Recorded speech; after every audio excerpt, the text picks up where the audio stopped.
The Bob Murphy Show, episode 447.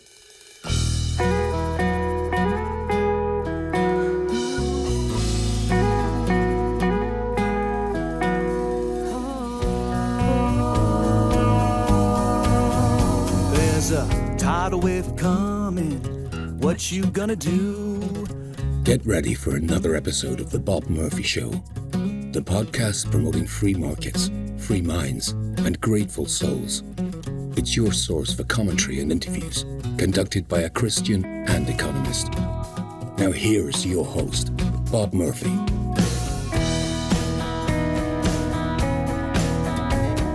Hey everybody, welcome back to The Bob Murphy Show. We have Spike Cohen, who's returning as a guest today. He was back on episode 369, and at that time we talked about a bunch of stuff.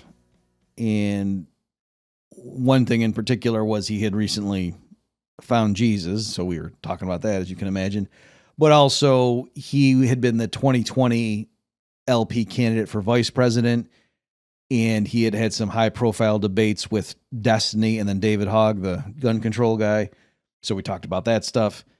And then one of the things we did mention was he's the founder, what's his deal now? He works for what's called You Are the Power, which effects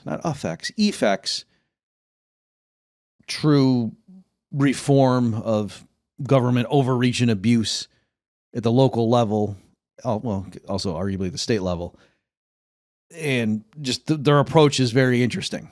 Okay, so we touched on that. I think he went over some of their high-profile cases, but this discussion now that I'm having with Spike, he's just got a lot more wins under his belt, and that's all we talk about is what they've been doing at You Are the Power. And I troll him a bit, of course, as you can imagine. So that's what we do, and it's very encouraging. I won't say white pill because I don't talk like that, but that's what it would be if you're into that metaphor. Here you go, my conversation with Spike Cohen. Well, Spike, welcome back to the Bob Murphy Show. I'm so happy to be back on, man. Thanks for having me on again. Yeah, glad you're here. So last time we covered many topics from your Indiana Jones-esque life. And now, though, we're going to focus more on, I think we did touch on You Are the Power. Yeah. And you've got your T-shirt there for those watching the video. So can you explain what that is and what you guys are up to? Yeah, so at You Are the Power, we find people whose lives are being completely upended by out of control, corrupt government officials and bad government policy. And usually both of those things at the same time. Where you see one, the other rarely is far from the other. And we find these people and we put tremendous public pressure on the specific officials that are doing it to them. And we just keep applying pressure until they back off and do the right thing. And if I heard someone say that, I'd go, well, that sounds like something an 8-year-old came up with. We'd say, well, why don't we just go to the people doing the bad thing and tell them to stop? We've had a nearly 100% success rate since we started 3 years ago. And for the last 2 years, we haven't lost once. We've had a 100% success rate for just over 2 years now. Well, that's amazing. And yeah, I guess probably because the listeners will be like, well, what do you mean applying pressure? What does that mean? And so, but I guess is the easiest thing just for you to start going through some of the examples? Yeah, sure. So I'll kind of give a breakdown of how we do it. And then we can go into some different examples of the wins that we've been having most recently. So what we do is when someone comes to us or when we find out about a story, because I was just going to make the joke that like in Northern Ireland, they applied pressure in one way, but that's not what you have in mind. Well, this is public pressure. That was more of we go out in, we go from the public to the person. They went more in out from the bomb to all the surrounding people. So no, we don't do that. We're kind of the opposite of that, but we actually, we find people who are, and there are all sorts of different examples we can go into, but, people having their lives ruined by an eminent domain action against them, people that have been wrongfully arrested for something and all the evidence shows they didn't do it. We've gotten into a lot of cases of, and we can really dive into this one in a bit, of people who have been wrongfully accused of abuse and had their children taken from them. And that's actually rampant in the U.S. And there's a lot to unpack there. But these are just different examples of the types of things that come to us. We've had people who have been arrested for speaking during public comment at city council meetings because the mayor didn't like what they had to say. And so we have all these different examples of this. we vet these causes very thoroughly. I mean, there have been some causes we've spent over 300 hours vetting because we never want to put anything out that is wrong or missing context, or, there's nothing we can actually do about it. So if it meets that criteria, that it's something that we can actually, that it's true and it's something that we can actually do something about, then we go to the next phase, which is putting out content about this person or this family or this small business or whoever it is that's being targeted by these bad officials. But the way that we do it is a little different than most people. So a lot of times people will put out content and it will be about the government, or it will be about the policy, or it will be about the specific agency or the city council or whatever. It's sort of this like the system that they're going after and the policies that are causing it. We don't do that. We start with the people. We start with that family, that individual, that small business, that whatever. And we tell the story of what's happening to them. And then we tell people the specific individual people that are doing it to them. So the specific mayor, the specific chief of police, the specific officer, the specific CPS caseworker, the specific family court judge, whatever, zoning board member, whatever.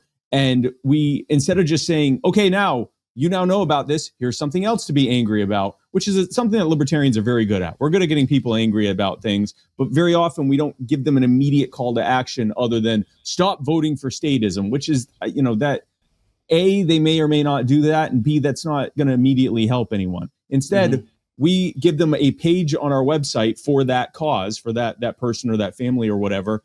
And in about 30 seconds, you can click on the names of the officials that are doing the harm, and pre-populated emails will pop up on your phone or your computer or whatever. And with all the wording and everything else and who to send it to, and you can edit it, or you can write your own wording, or you can just leave it as is, put your name at the bottom and press send. So literally in less than the time it took me to explain what you have to do, you can do it. I mean, some people do this in like 6 seconds time. You go to the page, click on the thing, enter your name, press send. It's done in a matter of seconds. And it turns out when you have dozens, hundreds, we've had sometimes tens of thousands of people reach out to these officials, some of whom have never gotten an email ever from the public about something they're working on, and certainly never in the dozens, hundreds, thousands family. They almost always either immediately back off or try to do some half measure in the hopes that we'll leave them alone and the pressure will be off of them. That doesn't work. We just go in even harder until we get what we want. And we're also encouraging people to hit them up on their social media. Like an official who was doing something in the darkness and completely getting away with it, because who pays attention to what a CPS caseworker is doing, or a family court judge, or a mayor or city council member in a suburban town for that matter? Then they wake up one day and they've got however many hundreds or thousands of emails.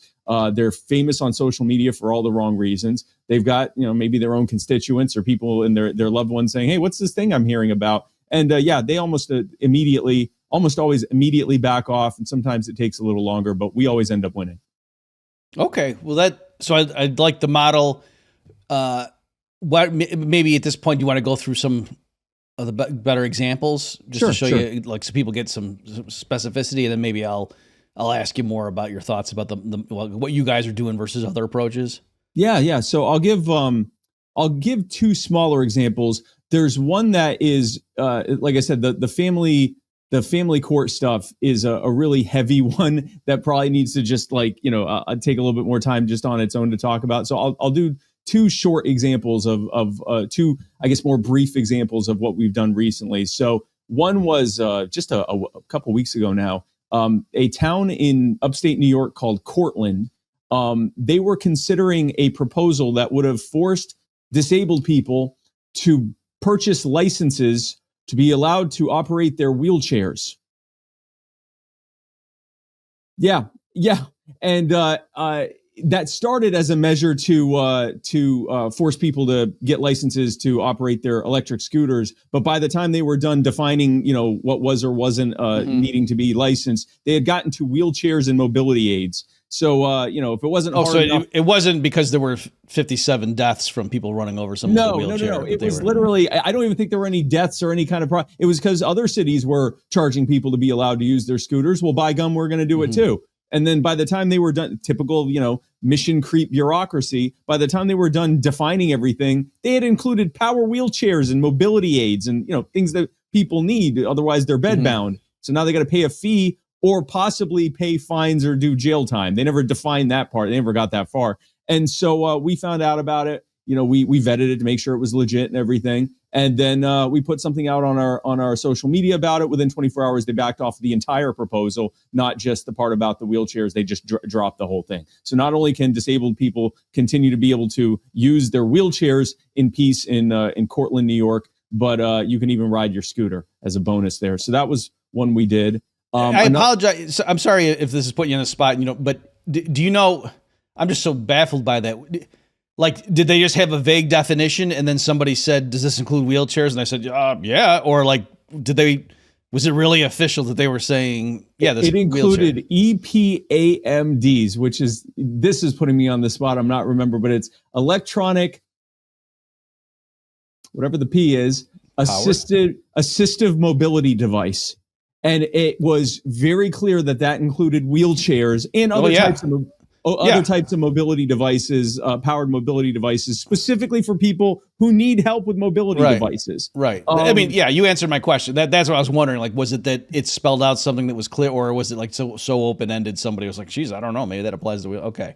Yeah, no, it wasn't. This wasn't an attack of overly vague. They got into defining, and assistive I think mobility device. Yeah. What was interesting was one of the people that started responding to the emails went, "This doesn't apply to scooter. This doesn't apply to wheelchairs." And then they stopped saying that because I think they didn't know that. And this is very common again in petty bureaucracy and petty tyranny government. They don't know what they're passing.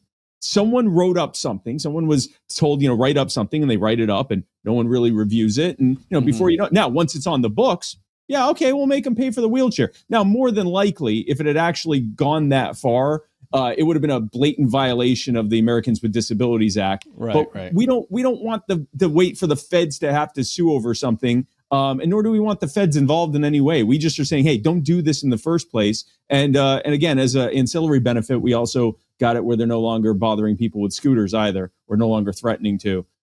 So that was a big victory we had. And then another one was a lady named Rebecca Massey, who lives in Surprise, Arizona. So You Are the Power is a 50-state organization. So these stories are going to be all over the place.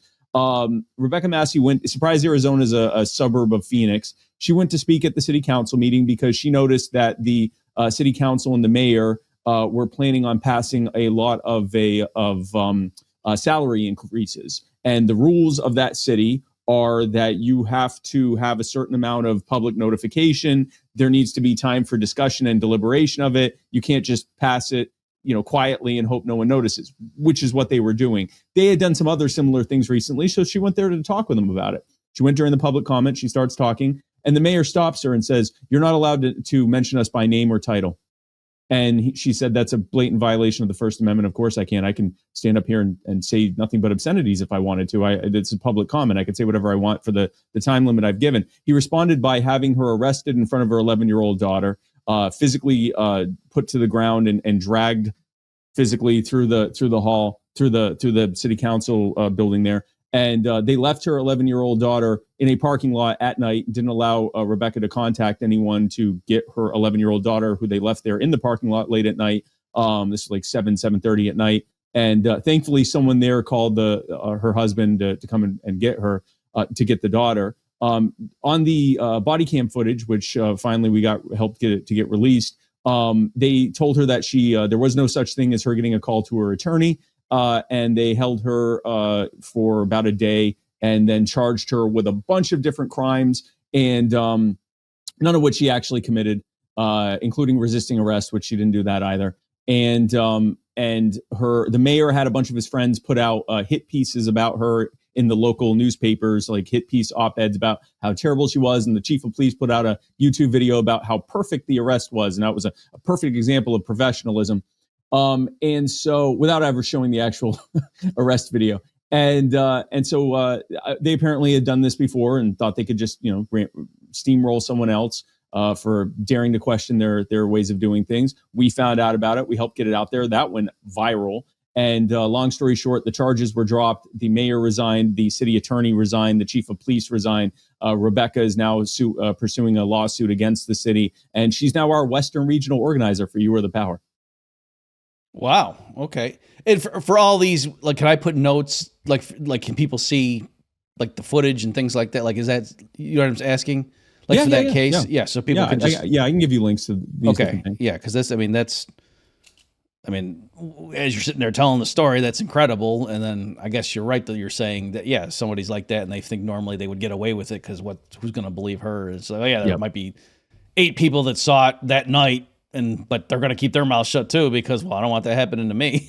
So. Well, and even if the footage gets released however many days or weeks later, everyone's moved on. And, unless you have some kind of platform to be able to let people know about this and to direct attention to the specific people, basically, unless you have an organization like us that's doing this, it just kind of falls by the wayside. Maybe it gets some hay in the local news, and the mayor has his supporters go out and say, "Oh no, there's some context missing there. It's not like what you don't believe your lying eyes when you watch this video." And the thing probably dies down. Maybe some additional people don't like them, but for the most part, they get away with it. And Rebecca would have. I'm not saying she would have done this. She actually fought like crazy. But some other people might just. They just plead down to some lesser nothing charge. They don't pay a fine. They agree not to go to city council meetings anymore, and the whole thing's done. And the common thread with all these different causes we work on is it's people doing stuff. Basically, it's out in the open. I mean, it's all publicly happening, but they expect no one's paying attention. Right. And whether it's a state agency or a local government, municipal government, they're used to just doing stuff. And no one, they look around and they got away with that, and then they do it again, and then they do it again and again and again, and they get more brazen over time. Then all of a sudden, seemingly out of nowhere, they become famous for like the last thing you'd want to be one of the last things you'd want to be famous for. And the pressure, we basically make it now. It's politically expedient to do the right thing. It should have always been that way, but now it's definitely the right way. Mm-hmm. Can you just explain a bit? So you said you have chapters in 50 states. Like how many people do you got? We have presence in 50 states. So we have a recently expanded staff of 10. So if you see me a couple weeks ago saying that we have a staff of 8, I wasn't lying. We added on some people. So we have a staff of 10 and thousands of volunteers. We have 2 different cause vetting teams. One is called our Family Reunification Program, which is just our CPS cases, and then the other one is for all the other types of cases, because the CPS cases require exponentially more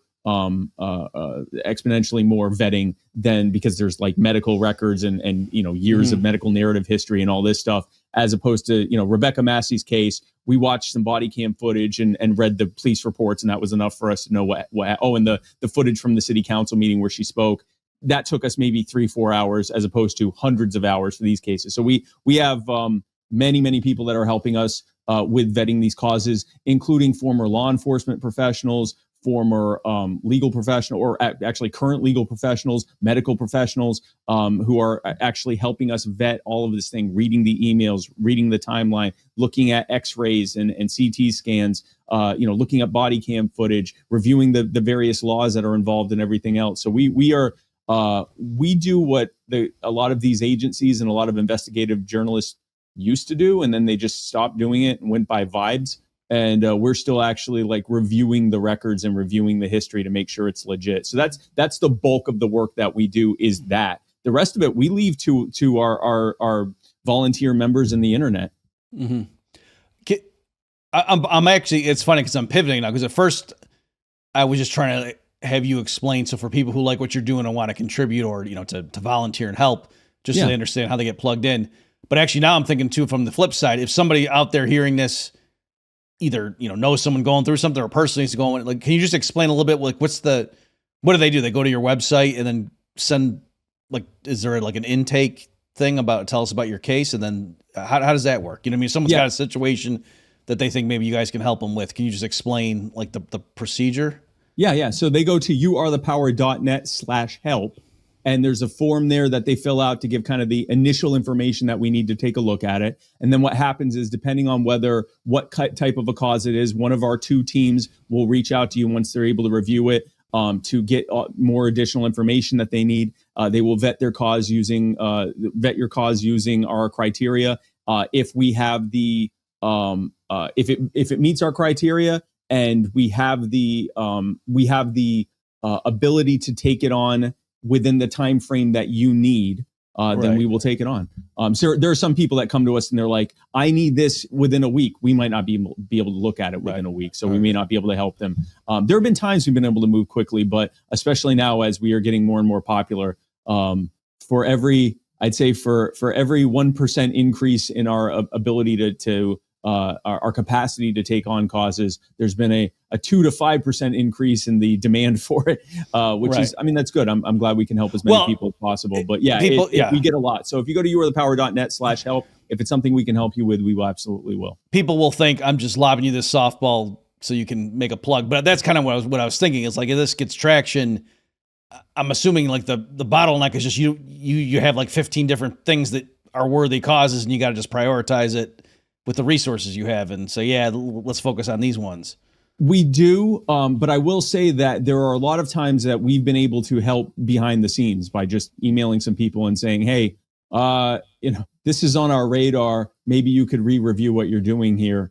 And, we trust that they take a look at what we're doing and decide that they don't want to be on the business end of that. And that has had various levels of success there as well. So that's, even if it's not a cause we went public with, we may still be able to help. Gotcha. There have been a few times we've been able to help behind the scenes there, or to line them up with because sometimes people come to us and say, I just need help in court. Public opinion, I'm not that worried about. I'm already in court with this thing. And so we've been able to help line them up with an attorney in their area who's willing to work with them on the price and help them with that. So there's a lot of things that we can do that don't necessarily involve going public and, making their case viral. But I would say our bread and butter is making corrupt officials viral and making them not want to be viral anymore. Right. I was trying to do you a favor and like let people know, they could do more if they had more resources. Oh, that's 100%. Yes. But it's good. It's like you're being like, it's funny. You're so earnest that you weren't even seeing me lobby that softball. So that was good. I see. I now retroactively see that. And the reality is, so one of our CPS causes, and I guess we can probably talk about that next because it is really, I keep foreshadowing of that. One of our non-CPS causes, from soup to nuts, when we first find out about it, to having vetted it, gone viral with it, declared victory because all charges are dropped, whatever the thing was, from beginning to victory, usually costs us on average about $5,000, which is, $5,000 is $5,000, but that's actually pretty amazing what we've been able to do. Get charges dropped and everything else. We've gotten public officials corrupt officials to resign. We got a sheriff who was angling to, become the governor and was basically just, railroading anyone who got in his way. We got him to resign. We've done some incredible stuff for about $5,000. Our CPS related cases, our family reunification cases. And when you hear about one of these stories, you'll understand why they're closer to $25,000 because they're much more fraught. They often involve going to court. Both family court and sometimes criminal court as well.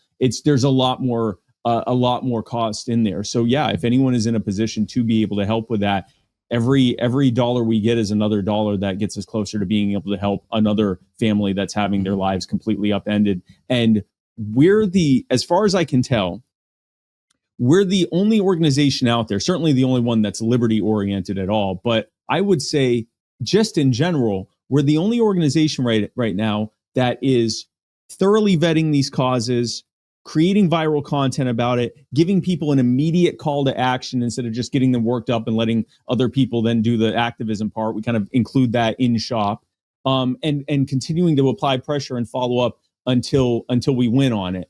We seem to be the only ones out there that are doing that without any other kind of political, like, we're not trying to help a political party or a campaign.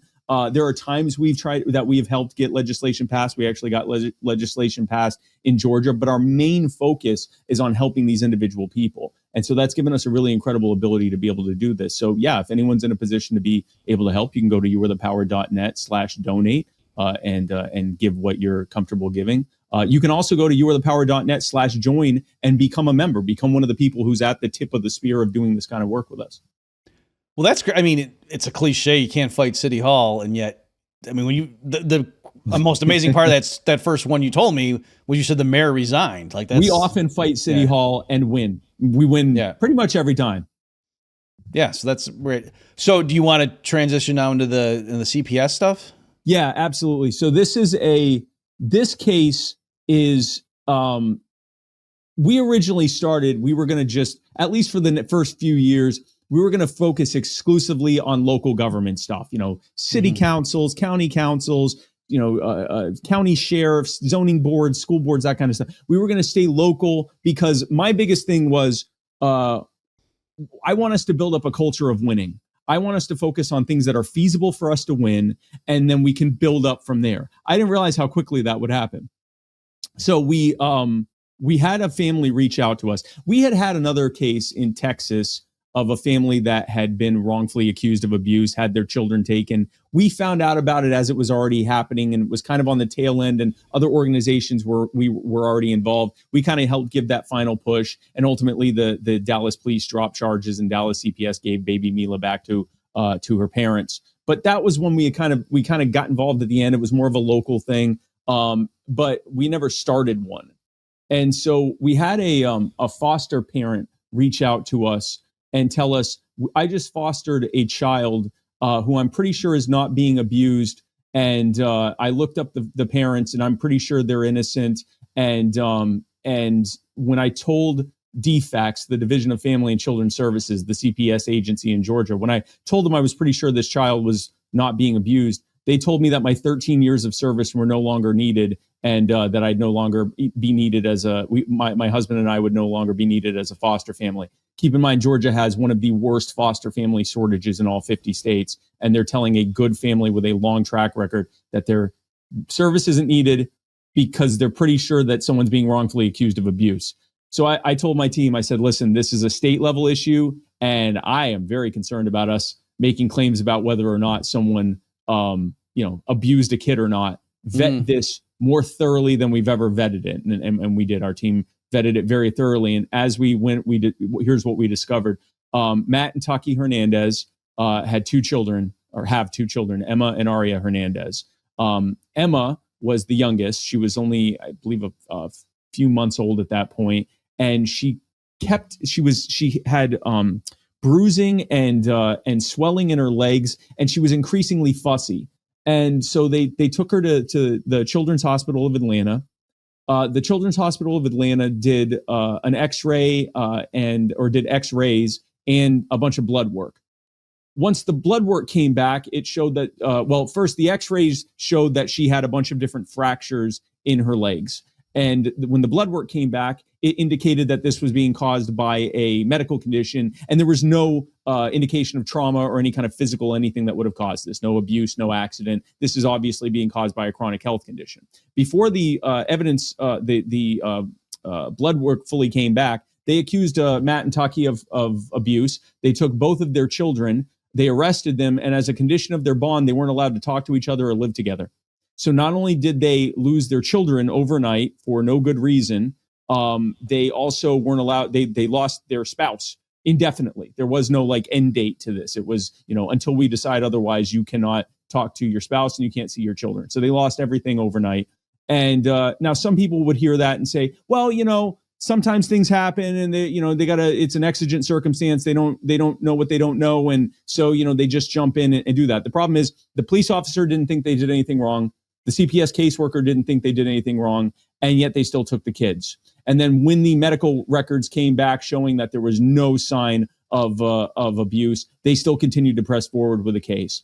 Matt and Tucky had to spend tens of thousands of dollars just to get their kids' medical records, because up until then in Georgia, if you were accused of abuse, you were no longer allowed to access your kids' medical records. So for those keeping score at home, that's not just not innocent until proven guilty. That's not even guilty until proven innocent. That's guilty and not allowed to prove that you're innocent.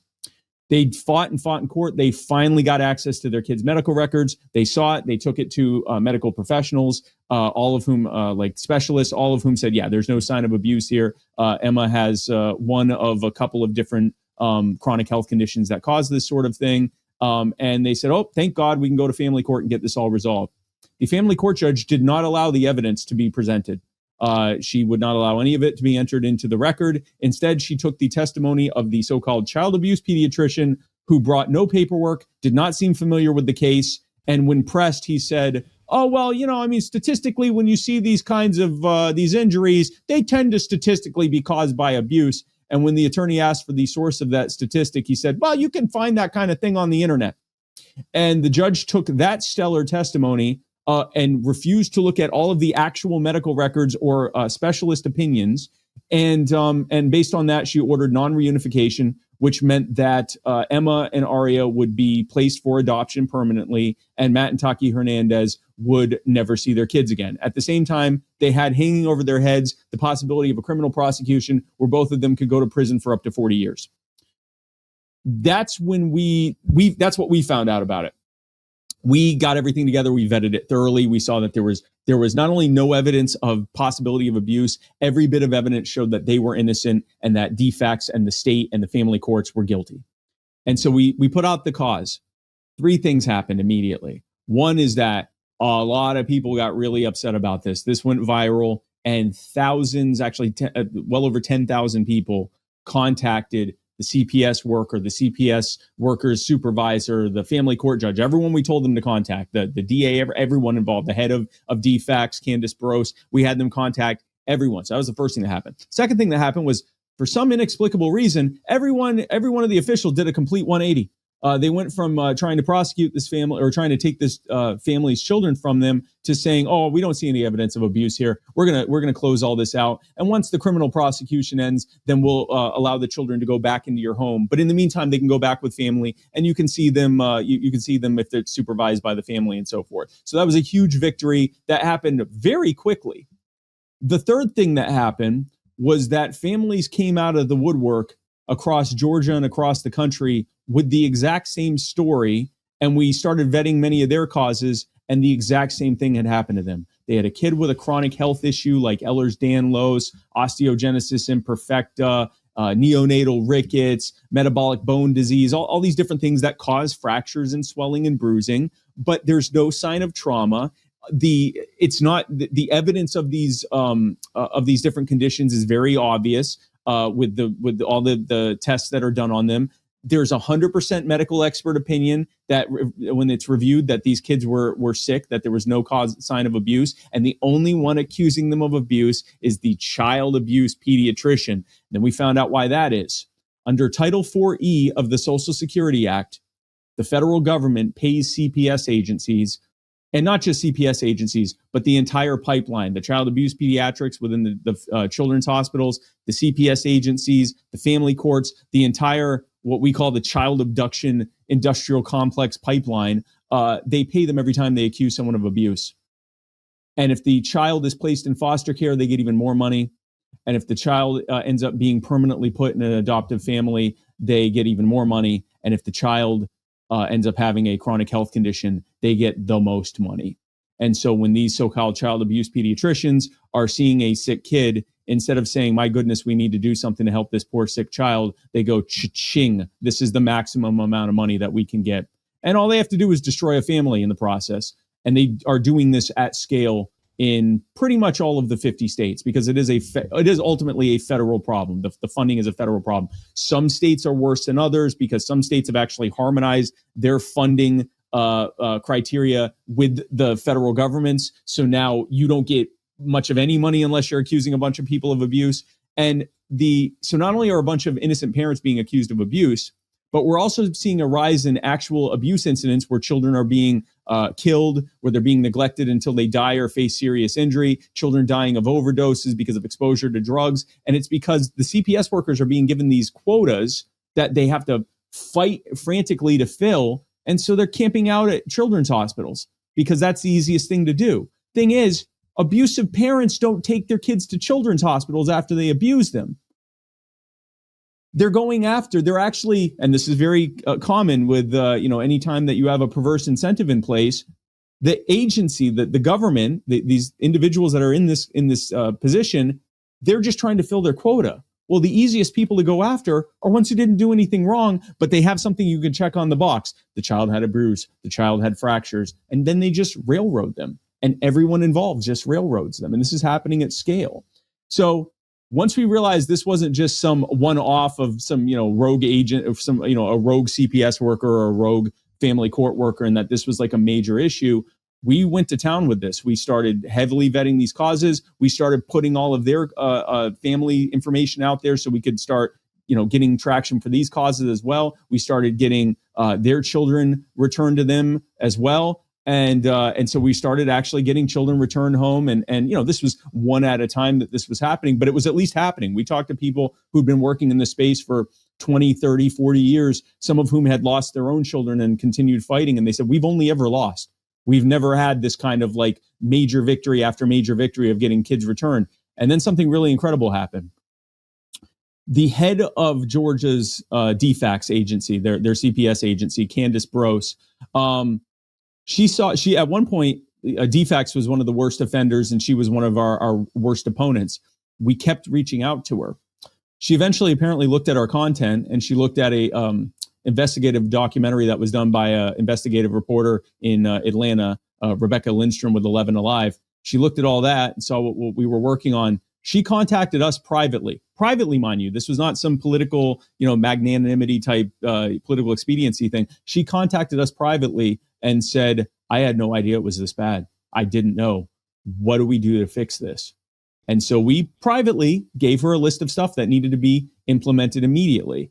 She implemented it immediately, privately. She put out a memo saying, to all the different children's hospitals and CPS workers and everything. She went, this is how we're doing it from now on. But again, she wasn't going out and trying to get the press and trying to get them on her side. She just did it. And we actually went public explaining that she did this. And then she actually went on our post to clarify that this wasn't just for, specific children's hospitals. This was for the whole state. And then we realized that this needed to be codified into law. These new policies, in order to make sure they stuck, they needed to be codified into law. And the main ones are, if you're accused of abuse in Georgia, you need to be able to have access to your kids' medical records, and you need to be able to get a second opinion from a qualified medical professional. Can I just stop you? I mean, this is so Kafka-esque. What would be there's two things in the story you're telling me that I don't even understand where they're coming from. So the one was, you said they took that one, the first couple's kids and then they separated them. What was the rationale for that? Like, even if they were okay, this married couple's abusing their kids, you take their kids, under what pretext do you say you guys can't be together? Husband and wife together? Yeah. And if you get convicted and they go to a men's prison and a woman's prison, okay, fair enough. But they haven't been convicted yet. In the midst of all of this, we were also able to get the criminal judge to back off of that. So not only were they able to see their kids again, but they were now able to live together as husband and wife. So so that happened as well. So the pretext is, there could be some criminal activity going on, and we don't want them to continue to work together on this criminal activity, even though you've taken their kids from them. The real reason is they want you to crack. They want you to plead guilty. Yeah.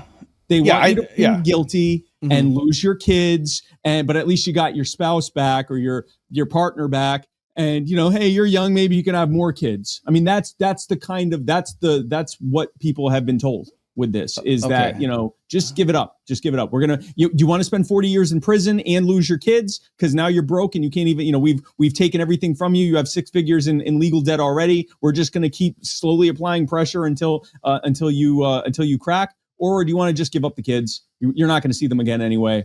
You don't go to prison. You get some anger management. Maybe you got some parole for a few years, but you and your significant other are back together. Maybe you can scram to another state and hope it doesn't that doesn't happen to you there. And maybe you can try having kids again. I mean, that's the kind of Sophie's choice that they're forcing people to go under with this type of thing.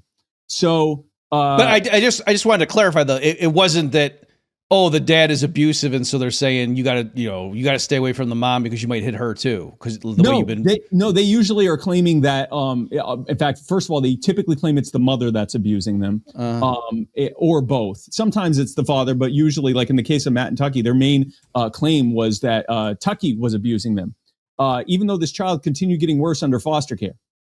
Right. And so, but the claim is you guys, you're running this criminal child abuse enterprise. And so, we can't have you together during this time, even though we've taken your kids from you. So the thing you were doing you can't do anyway. But no, the real reason is we want you to crack. We're going to take your kids. We're going to take you from, we're just going to make your life so miserable that you just give up. I mean, we can get angry in the abstract hearing about this, but really think about that. Like, think about losing everything. You left home late at night or whatever to go to the hospital because you want to make sure that your kid's okay, and you come back with no one the next day, having been arrested, and you have nothing, and you can't even contact them, and you're not even allowed to contact them through someone. So you can't even contact you can contact your spouse's sibling or something and say, hey, but you can't say, hey, can you tell them this?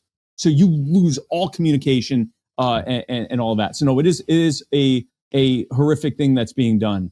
But you, again, just to make sure people, like, if the government said, "Oh, those two guys over there, they're drug dealers, and we're gonna charge them," like, you can't, if they're out on bail, like, you can't say your guys aren't allowed to talk to each other, right? Or am I just missing something? Like, I don't even heard of that. Yeah. No, there are times with if they're claiming some kind of criminal enterprise, they'll tell defendants that they can't talk to each other.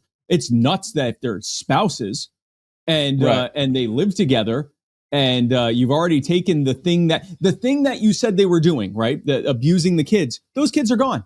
So now what? What is the thing that you think is going? They're going to go start abusing other people's kids? Like, what is it you think that they're going to do? And the reality is, let's just make them crack. Let's ruin their life even more, so that now just losing their kids is the preferable alternative to losing everything and going to prison for decades. I mean, it's a lonely place they're putting people in. And also the fear that if you tell people, I mean, we've had families that have asked if we can only try to help them behind the scenes because they don't want to go public with this. They're ashamed. They don't want anyone to look at it and go, well, maybe they did abuse them. Like, it's a really horrific thing they're putting people through. It's multiple levels of physical and psychological terror that they are putting these. It's existential. And what's crazy about this, if we're on this side note here, the family courts claim that they don't have to use the same evidentiary standards, burden of proof that they do in criminal court. They don't have to use beyond a reasonable doubt. They can use the arbitrary opinion of the family court judge, because after all, they're not deciding whether or not to punish these parents criminally. They're just deciding whether or not their children are safe to live there. Now, ask a parent, would you rather spend a couple years in prison or never see your kids again? And I think most parents would say, put me in prison for a few years if the alternative is that I'll never see my kids again. And yet they're claiming we're not punishing anyone. We're just deciding where the kids should live. Mm-hmm. And so that based on that, and in many states is completely unconstitutional. There are constitutional standards in place of how any kind of court at the state level is supposed to be run. And so then they claim we're not really a court. We're just sort of an administrative thing that's happening in a court building where we're just making administrative decisions with judges in a room that looks suspiciously like a courtroom and deciding administratively where these kids should go. And it's insane. It is Kafkaesque is the right way to describe this. Mm-hmm. It is a horrific thing that's happening there. So the other, just quick, Spike, the other one was when you were saying how they couldn't even get the medical records. And again, even just prima facie, I don't understand how, from the government's position, like, how could they justify that? Like, their justification there is this isn't your child right now. This child belongs to the state, and so why would you have access to medical records for some child? Just like you can't, the kid down the street, you can't go see his medical records. So why would you? Jeez. Yeah, you want to see this kid's medical records? This is our kid right now, and now in many states they already have it where you have to still. We've accused you of something. You need to be able to get evidence as to whether or not you did it. And so what the policy change at DFACS was, there were a few things, but the main two things were that if you were accused of child abuse, you can get, not only do you have immediate access to all of your kids' medical records, but you can also take them to get a second opinion. It still has to be certified by the state of Georgia, recognized by the state of Georgia as an actual, practitioner. You can't go to a voodoo doctor in I don't know, wherever voodoo doctors are, and have them say that, like, it has to be an actual legitimate doctor. But the other thing is, and this is, I think, equally infuriating, these so-called child abuse pediatricians, which, by the way, there is no such, like, child abuse pediatrics is not some some specialization that you go to medical school for years or anything. They're just doctors. They're just ER doctors who take a course on how to report child abuse. And they're told that this entire system is funded by accusing people of child abuse. So they're basically weaponized. And in many states, including Georgia, they get qualified immunity, even though they aren't government employees, because they're acting as contractors of the government. So in many states, including Georgia, you can't sue them afterwards. So anyway, but what was happening was they were accusing parents of abuse and not even signing anything. They would just put it out there, and it would just have the names of all 20 whatever child abuse pediatricians that were in that hospital system. You didn't even know who was accusing you. And they never had to say they reviewed your kid's medical records. All they had to do was say, yeah, this looks like abuse.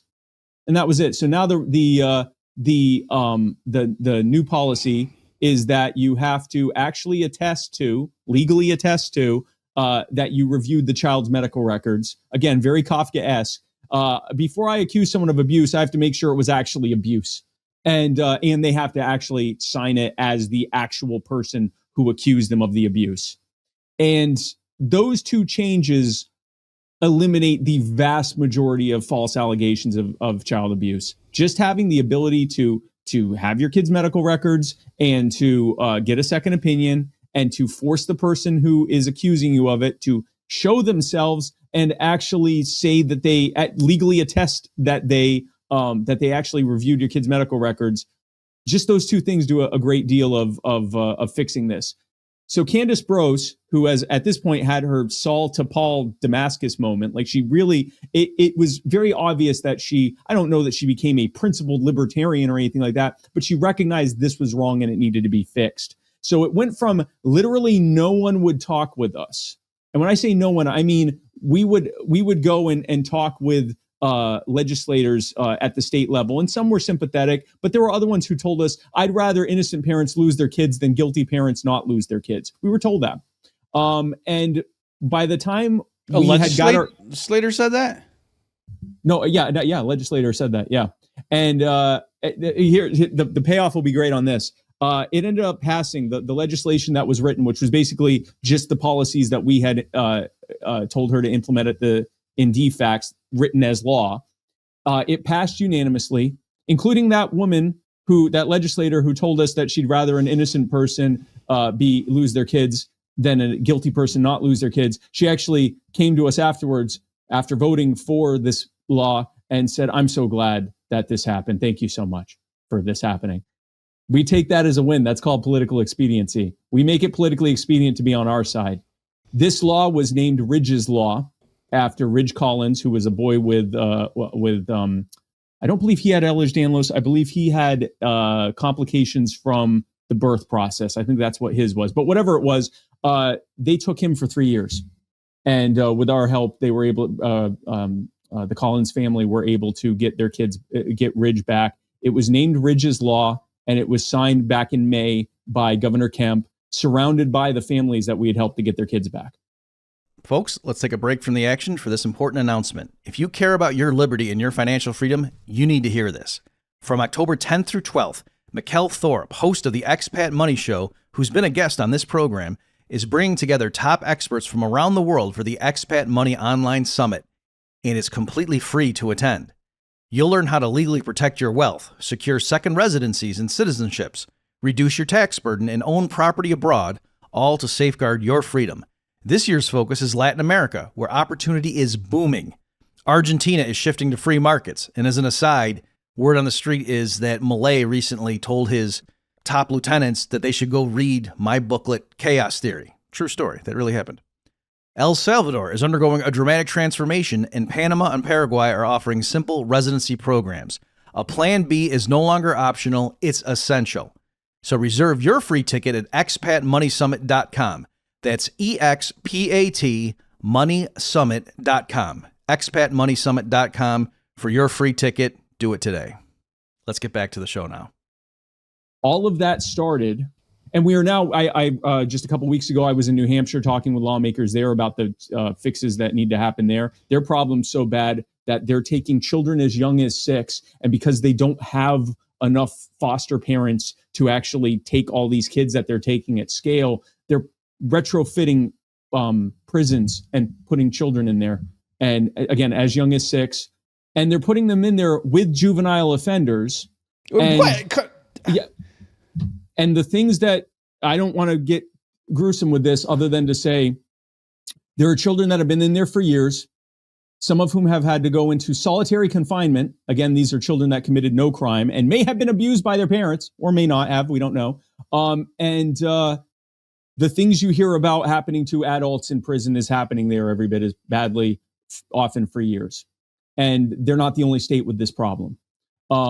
They've actually, in New Hampshire, they've actually had to, they had so many kids they had to displace that they actually started contracting out to out-of-state group care centers. One of them had to be shut down in Tennessee because they were basically treating them like the Hunger Games. They were putting them in different colored tracksuits, basically forcing them to form cliques, encouraging them to harm each other. Again, these are children as young as 6.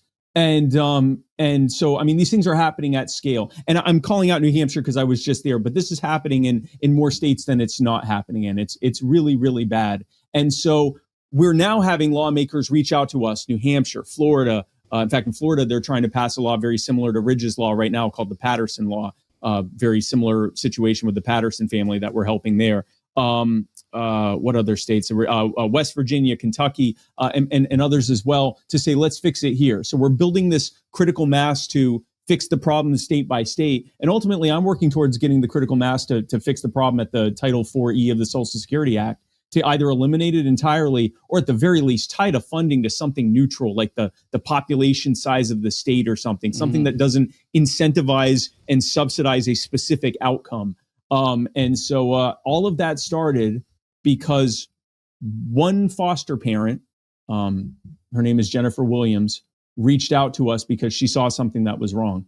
And so the name "You Are the Power," what we're trying to say is that we often look at the government harming us and we think I can't do anything about this. The government's too big. There's too many people involved. There's too much money involved, cash flows and egos. There's nothing, like you said, you can't fight City Hall, and you certainly can't fight the state legislature, and you sure as heck can't fight Congress. And so what am I going to do? I can just get upset. Maybe I can vote every 2 years, every 4 years, whatever. There's not really a heck of a lot I can do. You can listen to the Bob Murphy show.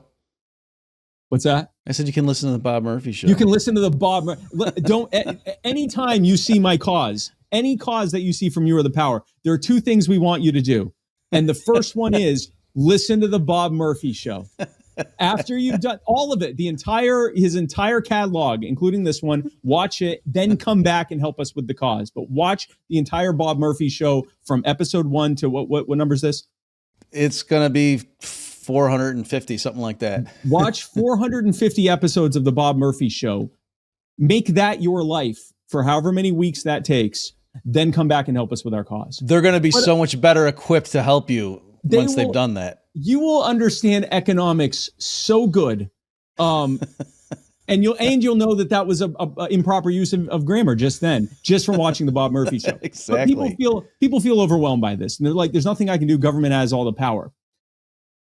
Government has your acquiescence or lack thereof. And not just yours, but many other people. And it turns out if a bunch of us, sometimes just a few dozen of us, I mean, we've had causes where tens of thousands of people contact us, but we've had ones where tens of people contacted someone. It just didn't go as viral, and they still backed off. They're just not used to that kind of heat.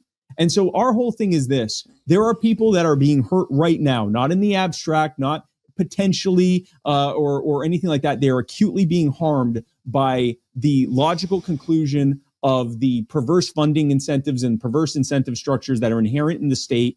And instead of just theorizing about it and talking about it, we can actually do something about it by making it politically expedient for them to actually just do the right thing, which more often than not is just back off and don't do whatever that thing is. And so if you want to be a part of that, go to youarethepower.net. We'd love to have you join it. And, we're reuniting families. We're getting legislation passed. We're getting lawmakers to pretend that they're on our side. We're actually getting a lot of lawmakers and a lot of people and officials like Candace Brose to legitimately change their mind and reconcile and realize that they were doing the wrong thing. Can I give you one more example of that? Because sure.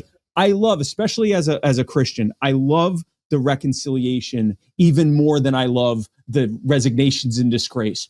I don't mind those either, but I really like when someone like genuinely understands that they did something wrong and shows genuine repentance and a change of heart from this. So one of the families, the Timms family, Jameson Timms. I'm trying to remember names. I'm sorry. There's a lot of names. They were wrongfully accused of abuse, and their son Jameson was taken from them for years. I forget the exact number, but for years. And one of the main people that was targeting them was a CPS worker who was on their case, and she was just convinced that they were abusing Jameson. And she was dogged in being determined to take Jameson from the Timms family for good. And she was one of the people that we targeted and put the information out. And she made a complete and total 180. She actually she not only tried her best to fight on behalf of the Timms family and testify on their behalf and go to their court days to support them. She called out she pressured her higher ups and her coworkers to also back off and to let Jameson go home. And she ultimately was a part of the successful effort. And Jameson is back home with his family. And they have a lot of legal debt. They had to fight in court. We helped them with their criminal attorneys, but they'd already been spending tens of thousands of dollars. And so they'll do different fundraisers just to try to pay down their debt over time. She now attends those fundraisers, the CPS worker. And so she actually attended one where they were, it was like a lemonade sale thing. And so, she's sitting there with them, and there's this photo of Jameson giving her lemonade. And it's like, you want to talk about reconciliation. Like, she realized she did the wrong thing and tried and joined us. She didn't just back off. She didn't resign. She didn't say, oh, well, I had no idea or whatever. She actually was trying to help and is still continuing to try to help and recognize the error of what she did. I just realized I never finished telling the story of the Hernandez family, did I? I don't think so. I think I interrupted you. That's fine. This is the Bob Murphy Show. And once you've watched all 460 episodes, you realize that you're the anti-Larry King. Larry King would just sit there and they'd say stuff, and then he'd go, yeah, but what about that? And then he'd go back and but that's not what you do. You're a real consummate professional. So I'm trying to remember what. Okay, so they have at this point. Emma and Aria are living with family. They're able to see them with limited supervision, but they're able to see them again, and they're not in foster care, and there's no immediate threat of them losing their kids. There's sort of this looming threat of criminal prosecution, but we weren't really worried about that because we'd already had 3 different trials where it was laughed, which the judge during the Timms trial, the judge laughed. The jury laughed. It was insane. Like, everyone was sitting there like, why are we even here, like, adjudicating this? So we were 3 for 3 on these criminal cases, on these criminal trials, because once there's the actual burden of proof of innocent until proven guilty and discovery process and everything, the entire case falls apart. All of the evidence shows that these parents are completely innocent. We didn't expect that the Forsyth County judge and the DA would work together and not allow the jury to see any exonerating evidence. They weren't allowed to see the medical opinions that said that these fractures were not caused by any kind of abuse, that they were caused by specific health conditions. They were not allowed to hear. Here's one, Bob. Have you ever heard of a trial in which the prosecutor says that they don't want the arresting officer to testify? No. It turns out because the arresting officer didn't think they did anything wrong. And so that wasn't going to happen. They weren't going to let the jury hear that. They weren't going to let the jury hear that the CPS, that the DFACS worker and the family court judge closed out the case due to lack of evidence, and that they had been ordered that reunification had been ordered so that they could live together again, and this whole thing could be. They didn't hear any of that. They weren't even allowed to hear that Emma and Aria, the daughters, loved their parents. The judge would not allow the jury to hear that. All that the jury was allowed to see was the x-rays that showed fractures and the opinion of that child abuse pediatrician who said, yeah, this statistically looked like abuse to me. But the jury also saw every single day of that trial that the room was filled with Hernandez supporters and only Hernandez supporters. And not because the Hernandez supporters were allowed to say anything or have the words Hernandez on their shirts or anything like that, because the judge made sure that didn't happen. The judge at one point threatened to hold anyone in contempt of court who made what he called a facial expression, which, by the way, that's impossible to not make a facial expression. But but it was very clear because they'd all wear the same color each day as the Hernandez family. So it was very obvious that they were there for the Hernandez family. They saw that. And the incredible defense attorney, Catherine Bernard, whenever she could, would pull in quips saying things like, I think anyone here can tell when it looks like the judge and the DA are working together. Or what was another thing she said? Oh, at one point the judge says, I'll remind you that you're not allowed to, that you have to strike that from your memory, whatever they just heard that they weren't supposed to hear. And Catherine Bernard said, and I'll remind you that according to the Constitution, the jury is the final trier of facts. And little things like that. And ultimately the jury realized that the fix was in, and they voted not guilty on all 4 counts. And so instead of losing, I was actually there for when that happened. It was incredible. Instead of losing their children, never seeing them again, and spending up to 40 years in prison, Emma and Aria Hernandez are back home with Matt and Taki. And just a couple weeks ago, they were in Myrtle Beach to see family, and I got to have dinner with them, lunch with them, and I've kept in touch with them. They actually told me the day after they got their kids back about how they were finally able to sit together in their house and watch a movie together for the first time since late 2022. And it's amazing. That's the kind of work that we do at You Are the Power. That's gotta be very rewarding for you. Like, that's like probably better than working at Burger King or something, I would think. And it's nothing wrong with working at Burger King. I'm just saying.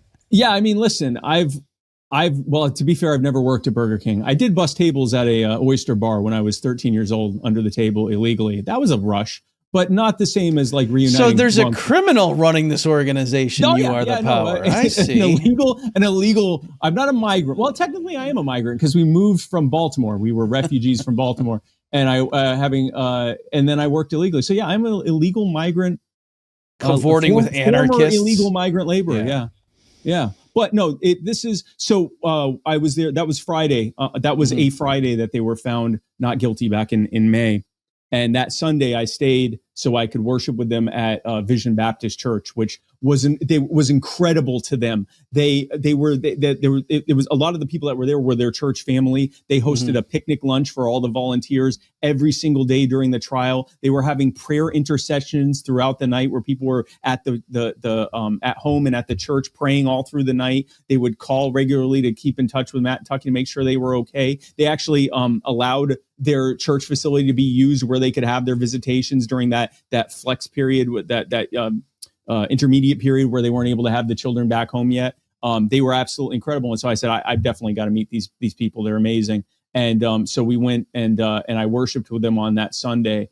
And I will admit that I choked up when I'm sitting in the back with Tasha, my wife, and I'm looking up there and at the front, and you've got Matt and Tucky and Emma and Aria, and Matt is sitting there, and it's during the time where we're singing the songs, the worship songs at the beginning. And he's holding, I don't remember if it was Emma or Aria, but he's holding one of them, and the other one's sitting with Taki, the wife, the mother, and they're singing the songs. And I'm just thinking, like, they're together as a family now, and able to worship and spend time together and do normal stuff that we take for granted with our loved ones. And they were able to do that because we realized that we needed to fight against abusive government now, and not some distant utopian future where libertarians have taken over the world and left everyone alone, or whatever our catchphrase is. Like, we're going to do it now. And we're gonna fight with the army we have, and that's why they're because they would have had to have given up at some point. They had lost everything at that. They had nothing left. They're going to be fighting. They're going to be paying off debts for a very long time, but they're at least reunited. And they even told us that, because I keep in touch with them, and Matt has told me that little simple things like one of the first, when they asked the kids, like, well, you're home, what do you want to do? And they're like, we want to go to Walmart. Like, it was just things that, like, you completely, most people, they got to take their kids to Walmart. You're not singing for joy about that, right? Like, I take the kids to Walmart. And yet for them, every single one of these things is just another joy. It's another like reminder Yeah. that their family's reunited and they can finally, this nightmare is behind them and they can do it again. And that is what happens when we apply all these awesome theories and ideas that we learn when we watch the Bob Murphy show studiously and become like high level final form experts of libertarianism. And we take all these great ideas and we actually apply them in praxis, like what they're needed now for people who need them now. That's what we do at You Are the Power. We take the You Are the Power, basically just, we are the application of the Bob Murphy show.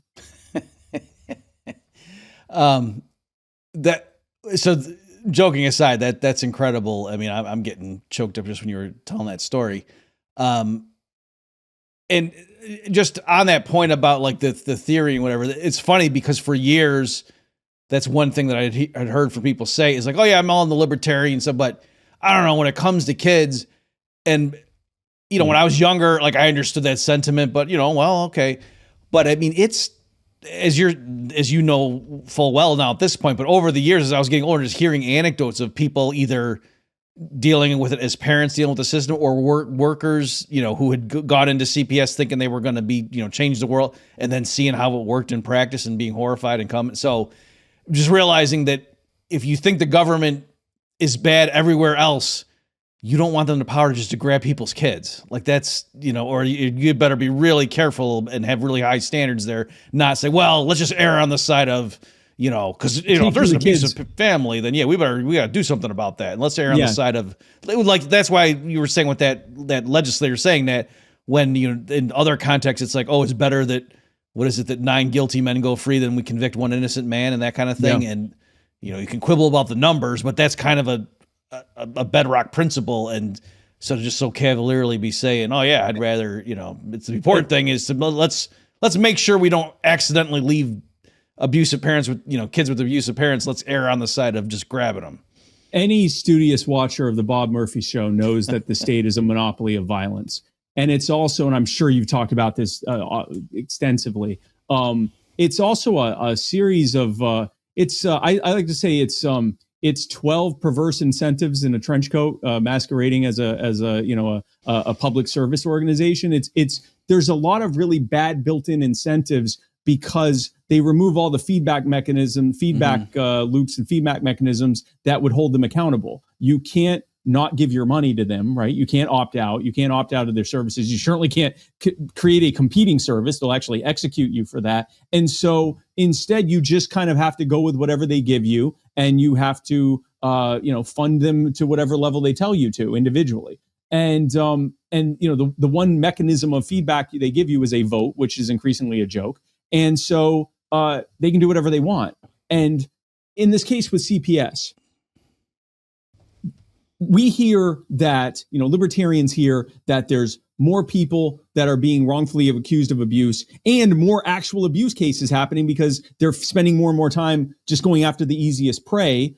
And we go, wow, that's terrible. That entire organization needs to be either eliminated or significantly reformed, like restructured entirely. Other people hear, well, it sounds like they need more funding and training.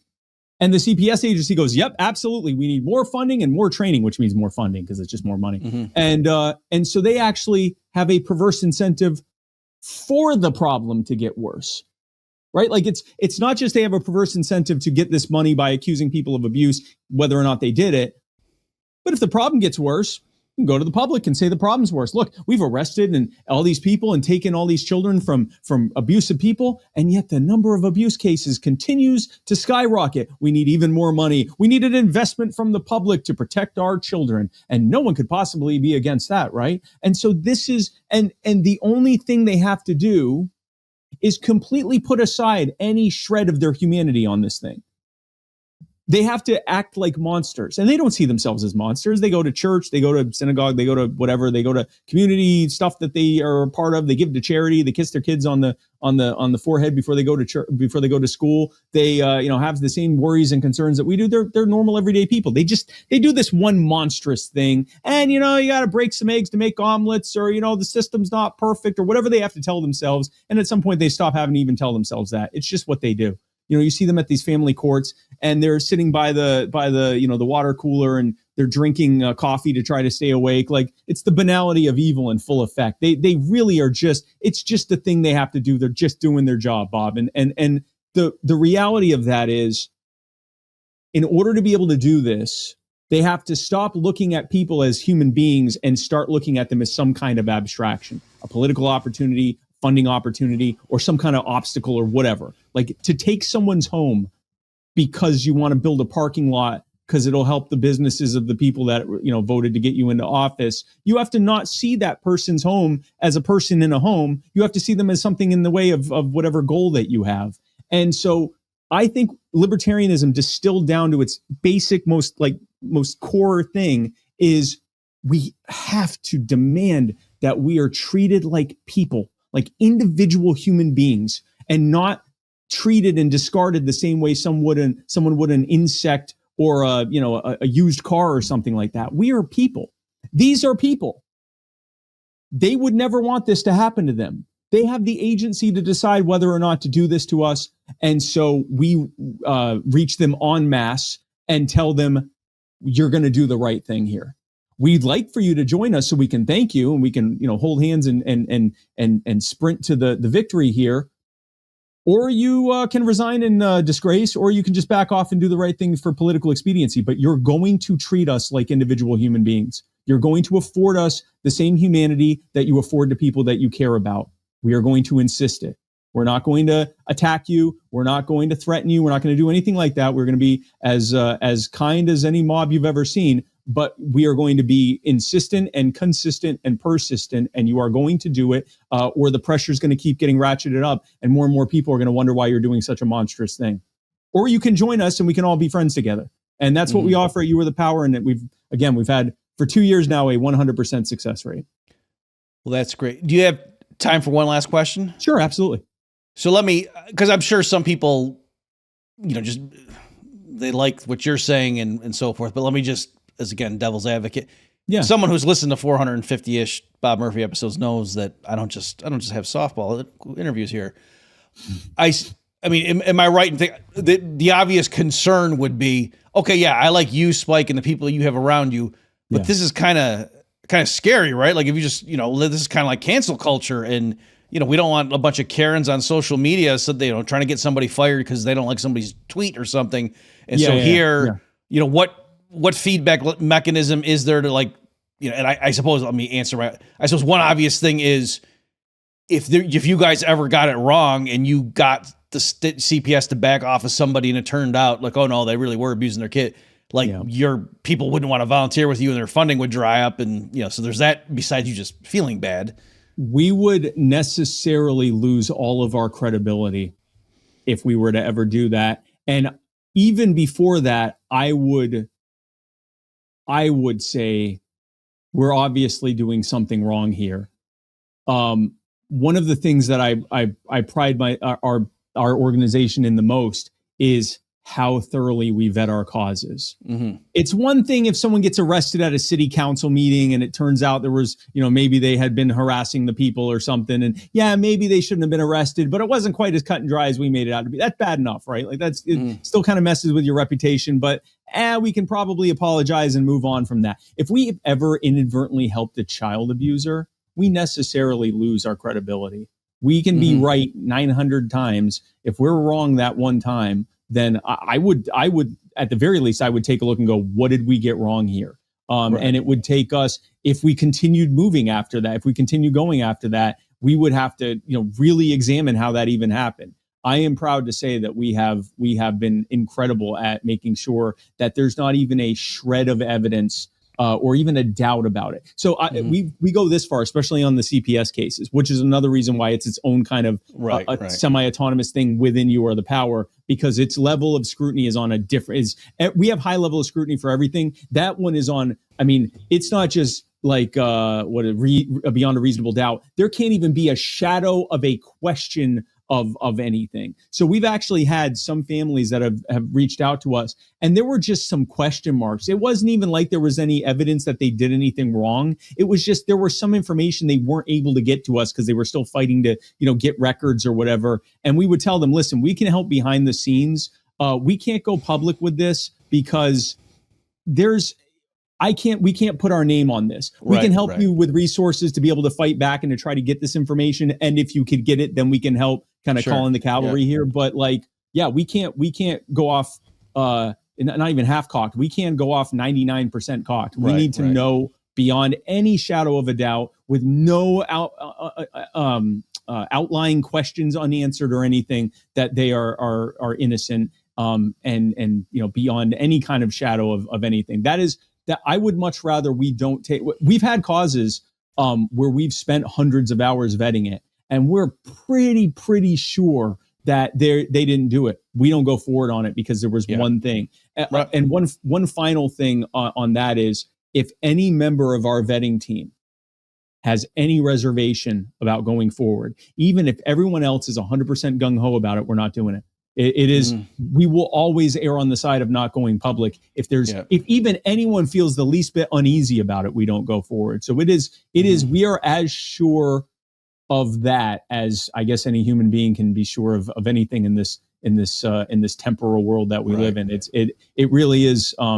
We are, if you see a You Are the Power cause, you can know that it's been vetted about as thoroughly as something can be vetted.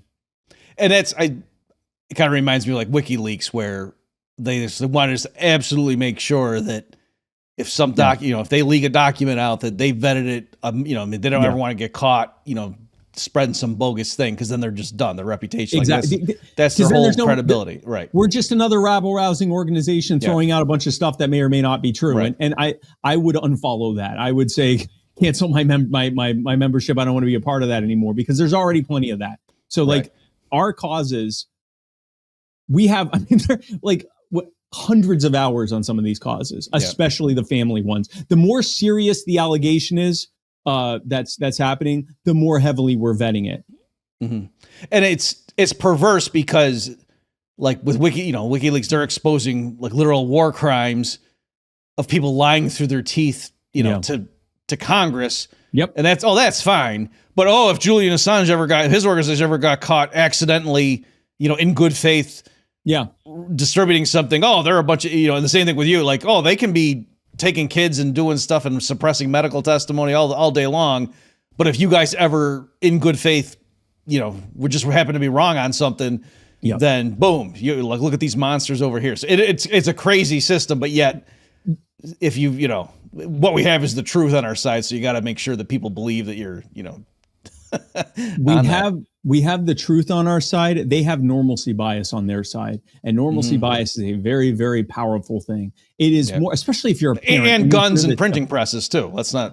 They got access to the money. I mean, they're getting access to federal money. So they're getting the Fed printing press treatment here. And so they get that. They have very often they have the local media, at least initially, on their side, but that usually falls apart very quickly when the local media realizes what kind of a human interest piece this is and how horrific it is. But they have, everything's on their side, but probably the biggest thing they have is that especially the average parent, wants to believe that, there might be, a rogue person here or there that's doing the wrong thing, but overall, they're really doing the right thing, because the alternative is they could lose their children at any moment. Mm-hmm.